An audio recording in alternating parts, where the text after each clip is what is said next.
ప్రభా. అందుకని ఎప్పుడంటాను, thank God for the closed doors.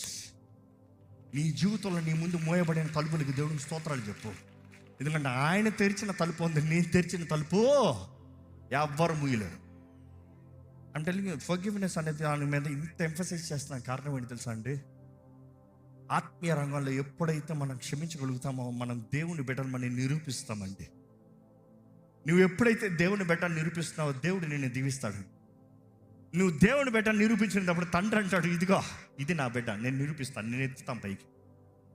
అదే సమయంలో నువ్వు క్షమించకుండా ఉంటే మాత్రం అపవాది నీ కుటుంబాన్ని, నీ జీవితాన్ని అంతా దోచుకుని పోతాడు. నాకు తెలిసి ఎంతోమంది గొప్ప గొప్ప విశ్వాసులు కూడా, నేను అన్నీ చెప్పేకూడదు, నువ్వు అదుపులో పెట్టుకోవాలి. నాకు తెలిసి ఒక సేవకుని భార్య, she is like, I will not forgive my husband.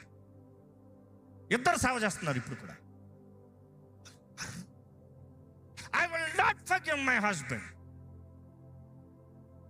ఎందుకమ్మా అని అడిగితే, నాకు అవసరమైనప్పుడు ఆయన ఎక్కడున్నాడు చెప్పు.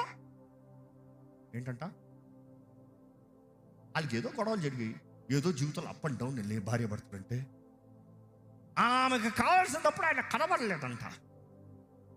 అందుకని వృద్ధాపం వచ్చినా కూడా నేను క్షమించానంటున్నావు చూడు, వెరీ హార్డ్. కానీ ఈరోజు మిమ్మల్ని చెప్తున్నాను, కొన్నిసార్లు దేవుడు మీ జీవితంలో చేసే కార్యాలు మీరు క్షమించేదాన్ని బట్టి ఉంది. అండ్ ఇన్ఫ్యాక్ట్ యేసు ప్రభు పెట్టిన ఇక్కడ లింక్ చూస్తే చాలా టఫ్. మేము మా అపరాధస్తుల్ని క్షమించిన ప్రకారము మా అపరాధములు క్షమించు. ఇంకొక పాయింట్ కూడా చెప్పి మనం ప్రార్థన చేయబోతున్నాం. ఏంటంటే కొన్నిసార్లు ఏదో పెద్ద చేసి ఉండాల్సిన అవసరం లే.